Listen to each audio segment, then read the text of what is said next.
Oke.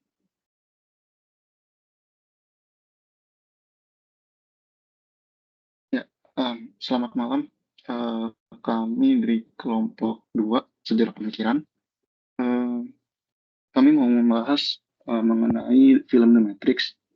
Nah, jadi secara plot garis besarnya itu ada satu tokoh namanya Neo.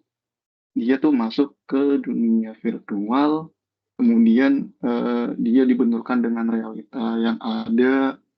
eee Setelah itu dia coba untuk keluar dari dunia virtual itu. Secara umum seperti itu sih.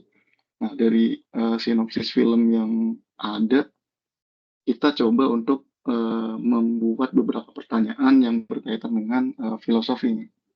Nah, ada beberapa pertanyaan. Yang pertama, apa sih arti realitas yang sebenarnya tuh? Nah, kemudian apakah, dunia yang ada pada The Matrix ini merupakan realitas gitu? Silakan dijawab dulu dong soal pertanyaan ini.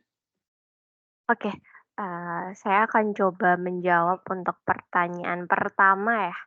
Jadi menurut teori Plato dalam teorinya yang terkenal The Republic dengan perumpamaan The Allegory of the Cave, menjelaskan bahwa dunia fisik yang kita alami itu adalah sebuah bayangan dari realitas sejati.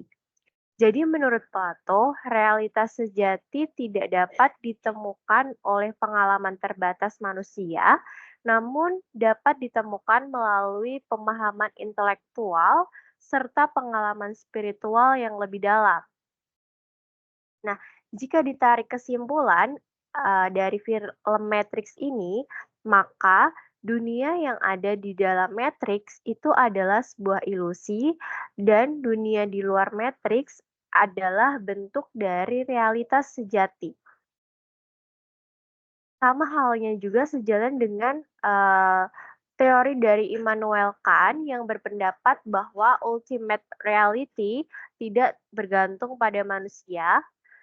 Menurut realitas sesuatu itu sendiri tidak dapat diketahui dari pikiran kita, hanya dapat, memahami dunia yang tampak yang dibentuk oleh kemampuan kognitif dan sensorik manusia. Nah, jika dikembalikan konteksnya ke film Matrix, itu, menjelaskan bahwa simulasi realitas seperti yang terjadi di dunia virtual yang ada di dalam film Matrix tersebut dapat dikatakan sebagai realitas karena ada manipulasi kenyataan di dalamnya. Sehingga bisa dikatakan dunia tersebut hanya ilusi yang dibentuk secara paksa. Mungkin untuk penjelasan terkait antara realitas, dan ilusi seperti itu. Oke. Ngomong soal, realitas nih, apa sih, arti dari pencarian kebenaran dalam kehidupan manusia nih?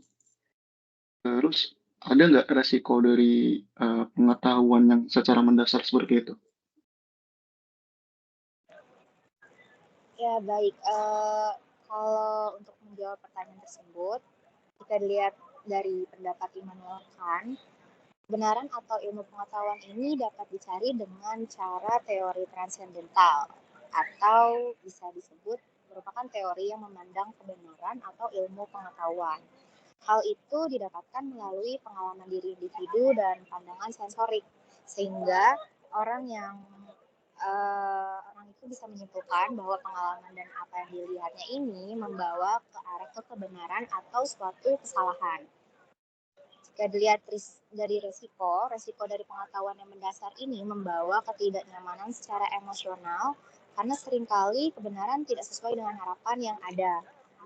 Lalu hal ini juga memiliki tanggung jawab dan tantangan yang lebih besar dari sebelumnya. Jika dilihat dari film Matrix, pencarian kebenaran menjadi fokus utama bagi karakter Neo dalam memulai meragukan realitas yang ia alami.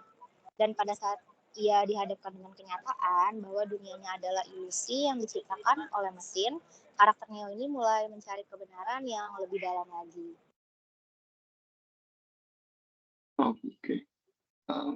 Ada pertanyaan lagi nggak dari teman-teman soal The Matrix ini secara filosofisnya?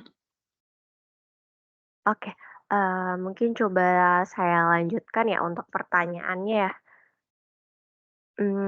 Untuk pertanyaan yang ketiga, sejauh mana kebebasan yang kita miliki untuk mengatur takdir kita sendiri? Mungkin boleh dibantu dijelaskan. Oke, saya bantu coba jawab juga. Jadi di dalam film The Matrix itu kan menyajikan gambaran dunia sebagai tempat manusia hidup dalam sebuah simulasi. Nah, yang simulasi itu disebut juga dengan Matrix. Di dalamnya terdapat manusia yang hidup secara terbatas dan memiliki takdir yang sudah ditentukan oleh sebuah mesin atau komputer gitu.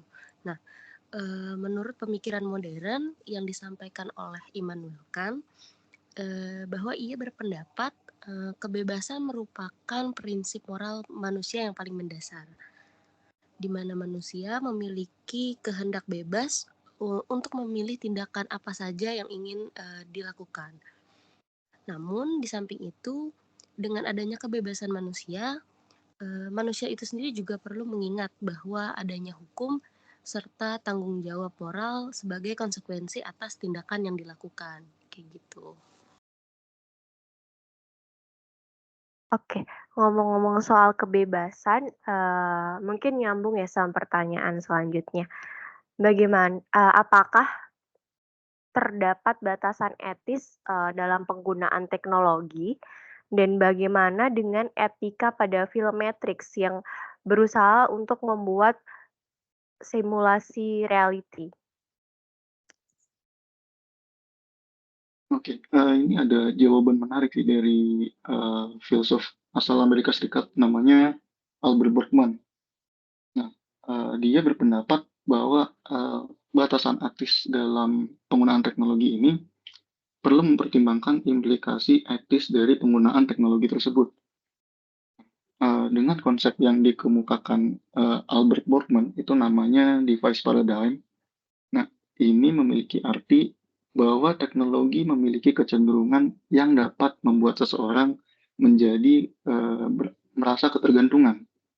Dan dampak dari hal tersebut adalah terjadi penurunan nilai penting seperti hubungan antar personal, kemudian hubungan manusia dengan yang berkaitan langsung dengan alam juga itu bisa berdampak ke sana. Kalau misal dihubungkan dengan film The Matrix, manipulasi realitas dengan dunia virtual, simulated reality ini, itu bisa melemahkan seseorang untuk mengembangkan kehidupannya. Sehingga kalau menurut saya sih ini dapat melewati batas-batas etis yang sesuai dikemukakan sama Albert Borkman, begitu. Iya, untuk pertanyaan selanjutnya ini, terkait pemberontakan ya. Jadi pemberontakan yang terjadi di dalam film The Matrix, jika diterapkan dalam kehidupan nyata, apakah memiliki implikasi? Oke, izin menjawab mungkin.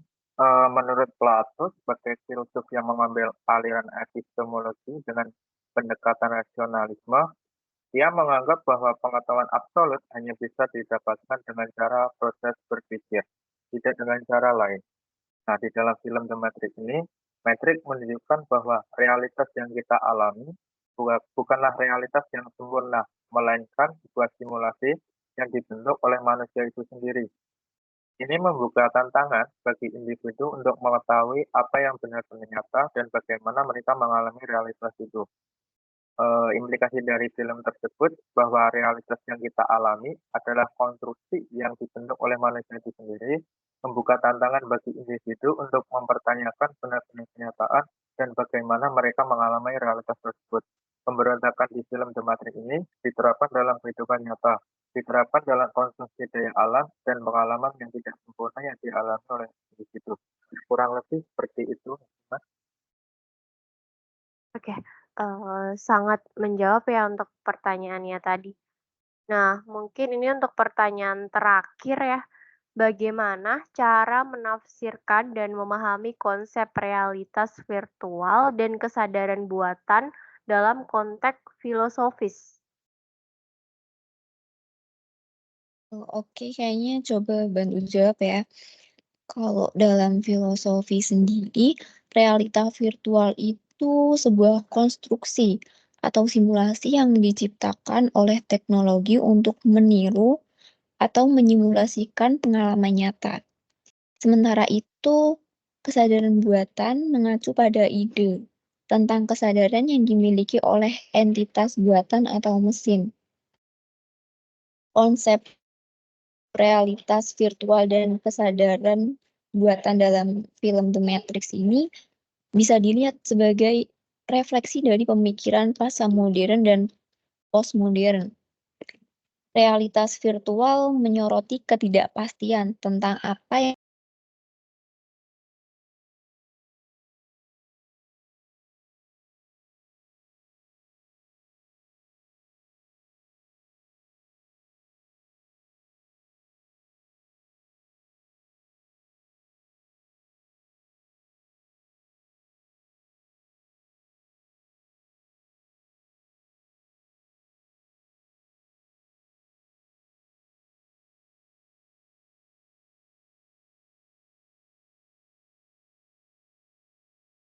Halo, ini ada masalah koneksi sama Wulantri ya?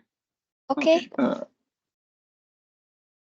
sorry, bisa Oke, lanjut nggak? Wulantri boleh lanjut. Oke, tadi kayaknya sampai dalam film The Matrix ya.